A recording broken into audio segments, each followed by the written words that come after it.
we were in support of Atlantic City. We went to Trenton, individuals, people from City Hall. I traveled on the bus with the mayor and his staff. I drove my own car because we wanted to make sure that we were being properly represented as takeover and all these things were being discussed without anybody representing us. And I mean our representatives from South Jersey. Most of the senators that we talked to, the assembly people, had no real understanding about what we were going through. I don't stand before you today as a naive person that Atlantic City has not done anything wrong. That's not my position. But my position is that the state has been in Atlantic City monitoring our spending and our hiring for more than 7 years. And they are presently monitoring a number of other cities throughout the state with little improvement. And so why would we put our eggs in that basket when we need to be working together? If the state has been in here for over 7 years, I don't believe there are any other municipalities in New Jersey who have lost over $13 billion in property values and would not be in trouble. We cannot bond our way out of this deficit. We cannot expect that everything is going to come from the state. But what we do need is a plan not only for economic recovery, but we need a plan for economic development, which over the last 30 years has not happened in Atlantic City. We put all our eggs in the casino basket, and now the state wants to say we ought to have casinos in North Jersey. Well, the state should have done like Las Vegas did an analysis to find out what a healthy gaming environment is for New Jersey, instead of taking resources up to North Jersey and depleting what little is left here. What happens in Atlantic City does not just reverberate in Atlantic City, it reverberates throughout Atlantic County and the state of New Jersey, because everyone has enjoyed the fruit of this endeavor. And so we can't let them forget that, yes, we've made mistakes, but guess what? We don't have a pension plan that's in place. That's the state's business. We don't have a transportation fund. Everybody is culpable. Instead of pointing fingers, let's come together and really make a plan that is beneficial not just to Atlantic City, but to everywhere. Because everything that happens in Atlantic City, you can see it in the other communities. Foreclosures we are high on the list. People are leaving here because they're being taxed out. This is not just about Atlantic City. This is about the state of New Jersey, and we need to be more accountable. We are in this fix. Atlantic City is a microcosm of what's happening across this country.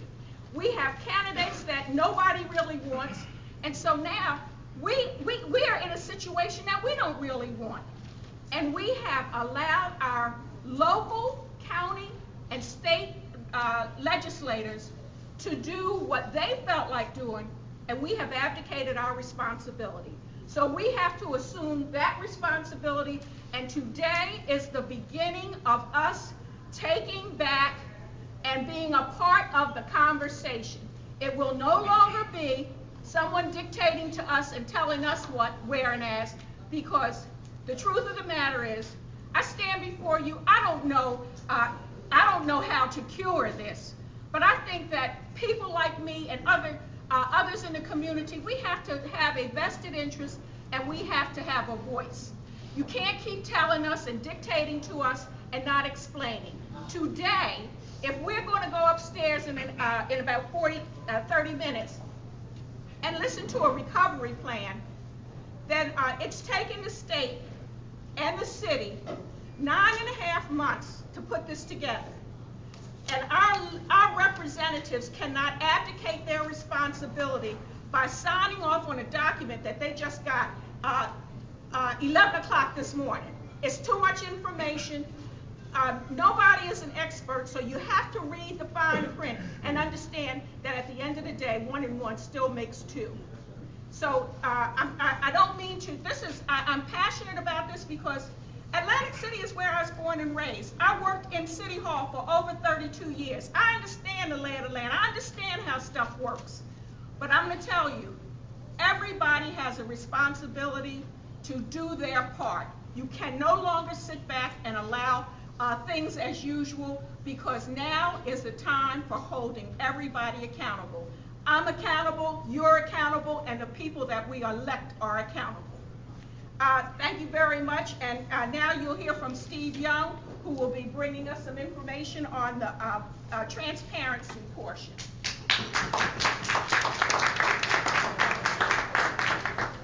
First I want to say we are definitely mad as hell and we ain't going to take it anymore. We've been really hoodwinked, bamboozled, and tricked using public funds from the state of New Jersey, Governor Chris Christie, who is public enemy number 1A, who has deceived this community and treated this community, and under his watch, close to 4 casinos have closed. We have lost billions of dollars under Chris Christie and the state of New Jersey. The state of New Jersey have had legislation in place since S11, when they started about the S11, which is the tourism district. When they said that they can control the casino's dollars and bring about more revenue into this community. What has happened from that? They have actually took away money from this community. There has been plenty of meetings, and I'm telling you, we've been to a lot of meetings, and public meetings, because that's where it's supposed to be for the public. And I want to start off with, this is a public crisis. The stealing of Atlantic City. That's why we call this meeting, because we have some public enemies. When I say public enemies, I mean enemies against your tax dollars. And it starts with the governor, Chris Christie, and public enemy number 1 is Mayor Gardner. Public enemy number 2 is Councilman Marty Small. Councilman number 3, public enemy number 3 is Kaleem Shabazz. Public enemy number 4 is Councilman William Marsh. And public enemy number 4 is Councilman Aaron Sporty Randolph. Now you say, why name these names? Well, these are the people that have not been coming forward with information that they've been voting on without it being transparent before you with your tax dollars. That's why they play a major role in what's going on with transparency. But also, we have a watch list. Yeah, they're public enemies numbers, but we have a watch list. Councilman Kurtz, Councilman Tibbet, Councilman Gilliam, Councilman Chain, and Councilman Delgado. They're on the watch list, but we know who our enemies are because they outright voted against you. That's why we named the names. A few weeks ago, there was a loan agreement. Everyone know about the $73 million loan. If you don't, you should check it out. It's your money. In that agreement, they took away your right to sue, was going to give away the water department, and all your sovereignty. That means they were giving it away, not the state taking it. If it wasn't for the community coming forward and standing up with the information that we had, then it would have been done and completed. And now they say we're in default and come up with another plan, which they had a press conference at the water department, MUA, saying that MUA is definitely going to buy Beta Field. Well, that's still our property. That's our money. If you're going to bond it for $110 million, it's our dollars. So shouldn't we have some say-so about that? Then you're going to put it on the agenda and say vote for it. We didn't see the agreement. We don't know what the agreement is. Where the $110 million going to go to? We ask these questions. Where the $110 million will go to if it comes to the city of Atlantic City? You're in debt. You're bankrupt. All our money has been spent. There's over a $230 million budget that haven't been adopted and haven't had a public meeting to tell you about how they're going to spend your money. But yet, the money's been spent already. Even the debt that you're supposed to pay back from the loan has been spent. So how can you put that in the budget if we only got a month left and employees don't even know how they're going to get paid? We don't know how bills are going to be paid. You're bankrupt. You cannot make a budget for the end of the year in 2016 for money you don't have. You just can't do it. You're bankrupt. Let's face it. So this transparency is very important. Then we see they're going to have a public meeting today. Now, we've been having recovery meetings. These recovery meetings have been the public. They've been PowerPoint presentations right upstairs to say what they're going to do next, what the plan is, ask the public questions. All of a sudden, at Wednesday's meeting, the councilman said, you're going to have another recovery meeting. Everybody's welcome to come. Well, what do we see on Friday on the website? It's a special meeting of City Council on the recovery plan. And they could take any other actions, including dealing with the budget. Transparency.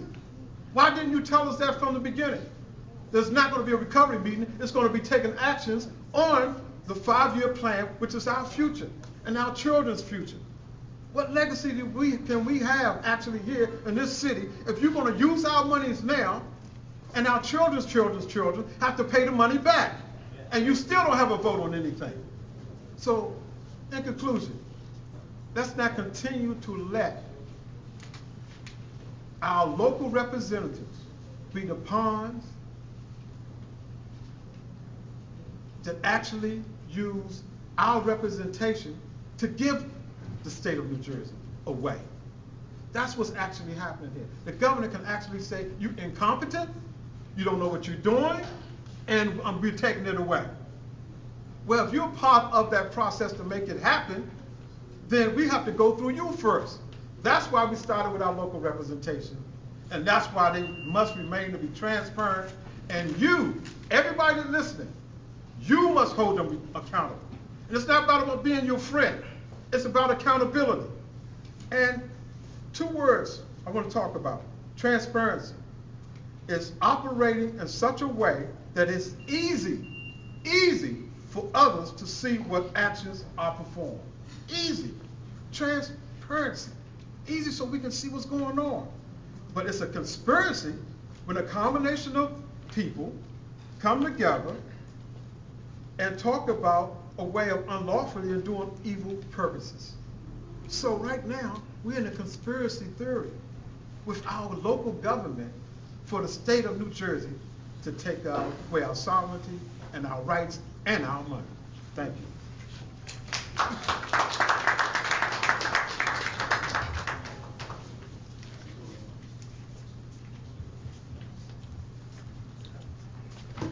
Good afternoon. My name is Imam Amin Muhammad. I'm the Imam of Masjid Muhammad in Atlantic City. And I want to try to just touch on some points because my friends that spoke before me mentioned many things, so some things we don't need to repeat, but some things we need to highlight. If you remember, as far as from the community, this process started with the bridge loan. And that bridge loan was a $73 million loan that was initiated by the administration, Mayor Don Guardian, the business administrator, without no public input, and actually the council wasn't fully aware of the contents of that document, which actually put most of the city's resources and monies that would come into city in jeopardy of being taken away by the state. So what happened is we have this $73 million bridge loan, and please, when you're listening to this recovery plan, do not forget this bridge loan. It is very crucial to you understanding what is happening. Mayor Guardian, and I was very, very cooperative with him, most of his administration, but I've learned to know that he's an arch deceiver. That he'll give you a bunch of words, and the reality is totally opposite of what he's saying. And so the easiest thing to do is follow the money. Follow the money. If you follow the money, you'll catch him every time.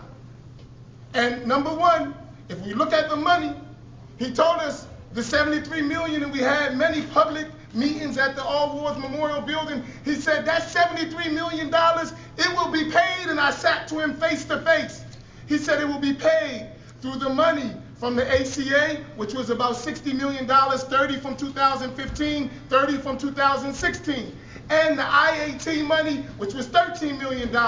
That is $73 million. And then I asked him, I said, well, then if we got the $73 million and that's the collateral according to the loan agreement, then why do we need to dissolve the MUA? Why do we need to put up Beta Field and all of these other, and the additional transitional aid money? Because it's 3 stages. It is the ACA money first, then the IAT money, then any state aid, then the MUA, then Beta Field. Everything is collateral. But we come to discover that that collateral is not even in the state's possession. The casinos, the associations still have that money. So the state has said, and Christie said on many occasions, we're not giving you any money till you come up with a balanced budget, which they haven't had a balanced budget to this day right now. The budget, you're not going to see a budget, you're going to see a recovery plan. And anyone who does business, anyone who runs their house, you can't have a recovery plan without a budget. I don't know how you're going to save something if you don't know how you're going to do it.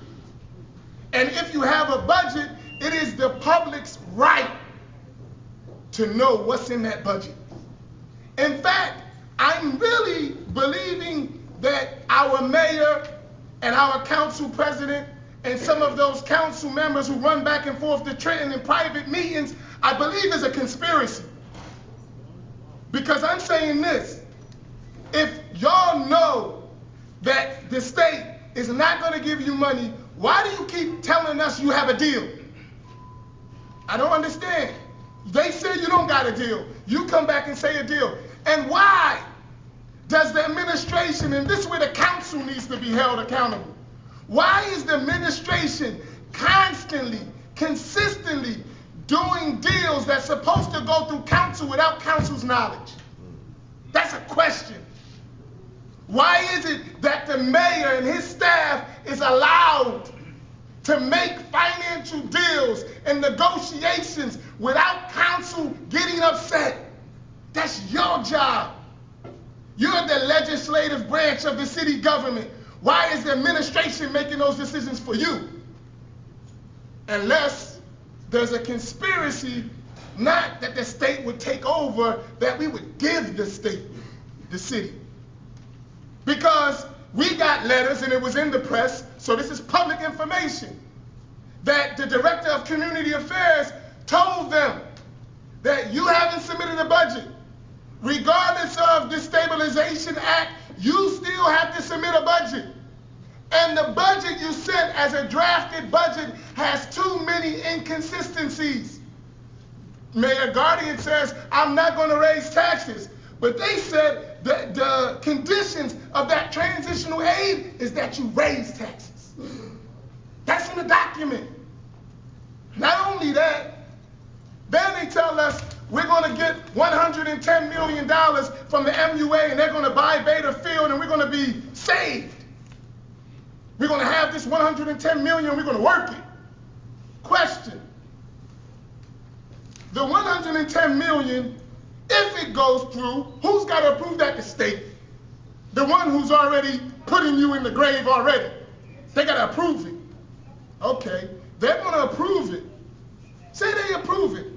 Okay, then we're going to get $110 million. Bruce Ward, the executive director of the MUA, said to me at the meeting, no, that $110 million is going to go in a trust fund that's going to be overseen by the local finance board. The local finance board is the same one that's controlling our loan. So you're not going to control that money. That money is going to be controlled by the state. So how do you know that the state ain't going to do with the 110 the same thing they did with the 73? What did they do with the 73 million? They paid 19 million to the Board of Education, roughly 18 million. They took 40 million back for the health and benefits. Then they took some money, so we end up with 68 million or something in debt, and we didn't get a penny. But all the time, Don Guardian and those other council members are saying, if we don't do this, you're not going to get paid. You didn't get the money anyway. You didn't get the money. And guess what? Now you owe $73 million, and how are you going to pay for that? Now we're going to go upstairs and pay attention to the money. The first year, because we only get pieces and bits of the budget, right, and of the plan. They never tell us the whole story. Pay attention to this. And if you pay attention to this, the rest of the discussion is closed. That money that's supposed to pay the loan is the ACA money, the IAT money, and if we need more, some transitional aid, right?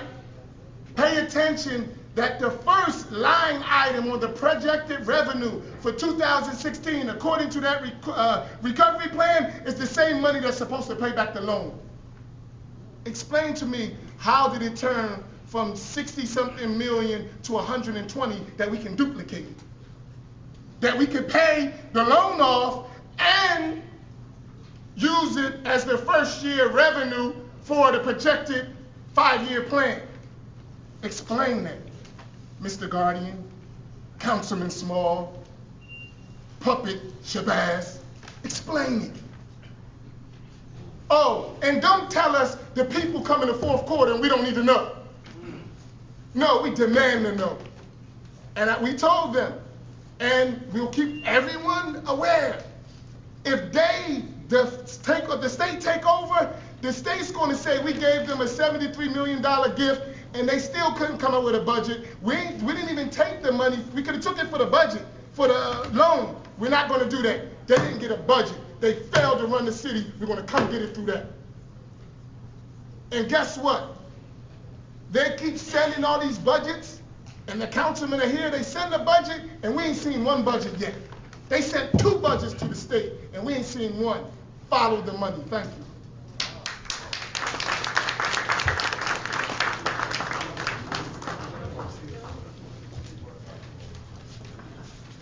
I'll be short. I appreciate everyone that's come out to listen to our cries. We're at an impasse right now. It's very difficult because so much is weighing on the proper decisions to be made. So much of our city's future lies on where we step right now as far as our foundation is concerned. But the reality is that our foundation is shabby. Our foundation is weak. We've had fixed numbers at times, and then, as I like to say, we've got a lot of this new math taken on. This new math is what's causing this issue. Too often we've asked for documentation, we've asked for information, we haven't got it until the 11th hour, or if we get it at all. And then when we get it, it's piecemeal to us. So, in the essence of being transparent, at this point in time, myself and my colleagues, I think I'm confident enough to believe that we're not comfortable moving forward with this wave of deception. We're not comfortable moving forward on how this is presented to us and how this will impact our city. Too much has been granted on a nice, comfortable platter to the beast in Trenton, when our families here have yet to get an answer. Too much fear has been tossed around left and right. Too much animosity has been thrown around from multiple sides of the fence. We are tearing each other apart instead of coming together. Our community has been made to suffer. Our resources that are supposed to help our community has been depleted. And we are left with nothing but words. And these words have been proven to be questionable. These words have been proven to be without truth. So at this impasse, we're going to move forward, but we're going to move forward like we should have all along. Taking our time, ask all the questions, follow the money, make people accountable for it. I'm not here to point fingers, as I've always done before, if I said this before, but intelligent people will see who are the culprits, who are together in this, and then you'll see who's actually standing up for the community. You've heard on the news, you've seen on TV, we've been made to look like real bad guys.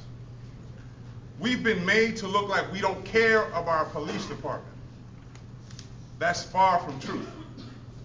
But it's easy to feed the fear when you are part of the component proposing fear, when you're putting that fear in our hearts, when you're putting fear in our communities. When our children don't have playgrounds, they're scared. When they cannot eat, they're scared.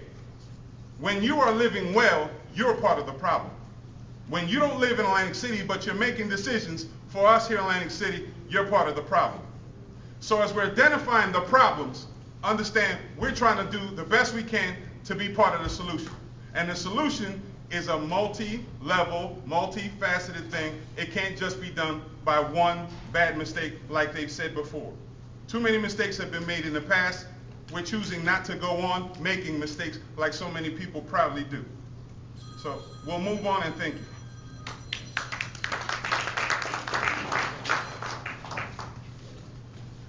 Good afternoon.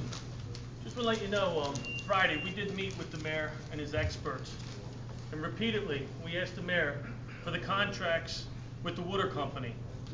He refused to give them to us after repeated attempts pleading with him to please give us the contract for the water company so we would know what the deal was. We also pleaded with him for the plans of this bailout package, the relief package that he's doing today. He refused to give them to us.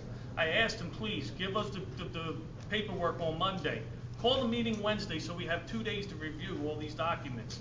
It's 125 pages, it's very complex, and some of us do have advisors and lawyers that work with us to give us a good financial advice, and he refused to do it.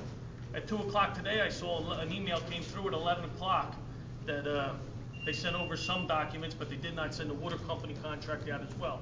Understand, you're looking at a guy today that sat there with Dennis Mason and put a deal together for Bader Field for $850 million, where your debt would have been paid off and there would have been a tax relief fund for the property owners of Atlantic City. And some of these same people upstairs shot that down because they didn't like the attorneys representing the client. They're the same people that want you to get into $110 million debt for the water company. Understand, that's you and I. We own the water company. And when they say they're going to borrow $110 million, how are you going to pay the $110 million back? They're junk bond status, a little bit better than us, but they're still junk bond status. Understand, it's rate driven, depending on our rates. They say only commercial rates are going to go up. At that time, Mr. McMenamin told us that $60 million, it would cost about $60,000 per casino. Well, do the math on 12 casinos, and that's only $720,000. Where's the other $6.3 million coming from? Small businesses? No, it's going to be all of us. All of us are going to have to pay on that increase. So, you know, we want to work with the mayor on stuff, but you can't work on mayoral promises. You can't work with anybody without having the documentation in front of you.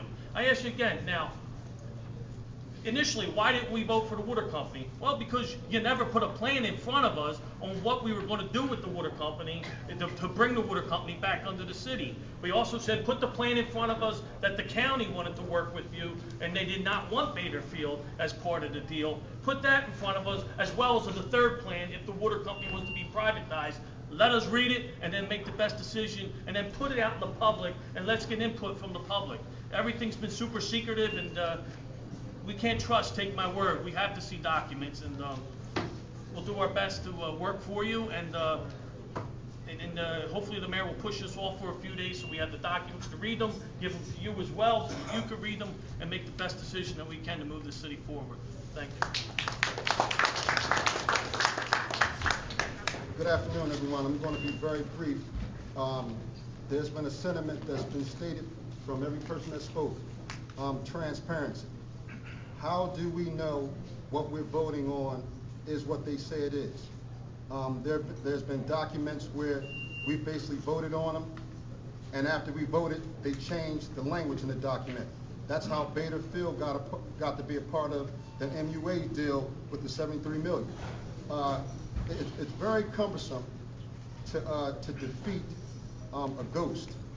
And I say that with the terms of saying that if you elected me to represent you and you come to me and say, Councilman Gilliam, what is this plan about? And I say, I have no idea. Then you turn to me and say, well, you're elected official. And I say, I know I am. Why don't you have the documentation? The administration won't share it. Parts of council won't share it. So then you turn around and say, okay, where is diplomacy? What happened to the fact that each and every one of us got elected by you people? No one has the authority, the mayor, myself, other councilmen, to tell you what we can't have to inform you. Tonight's meeting should really be a meeting for a public hearing on a budget, not a recovery plan. You can't recover from something that you don't know you're ailing from. So I'm sick, but you're going to give me a dosage of what to ill my sickness?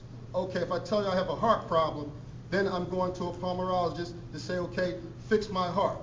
But I just can't go arbitrarily say, hey, we're broke, and I'm going to borrow $110 million from the MUA, which, in all actuality, the research states that you can't just purchase a property from the MUA standpoint without having it purposed for MUA usage.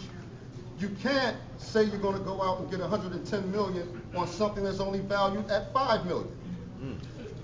No, I know what I'm saying. It's an analogy. The fact of the matter is, you're still basically telling the people that you're going to be able to borrow money that doesn't have an equal worth. I'm going to be very short. I think that if my colleagues understand the ramifications behind moving on something that we just received no more than 5 hours ago, it would be respectful, not for our sake, but for the public's sake, to say, hold tight, let us review this, and we'll come back to the table later to discuss it, because again, don't get tricked by words. This is considered a hearing in the newspaper, not a vote to move forward to take it to the DCA tomorrow. A hearing means that we get the dialogue about it. So in leaving, I'm asking my colleagues to more or less postpone this vote so we can find out what the nuts and bolts are of this contract, and so we can make an informed decision, not for us, but to make sure we're protecting our taxpayers and our citizens. Thank you.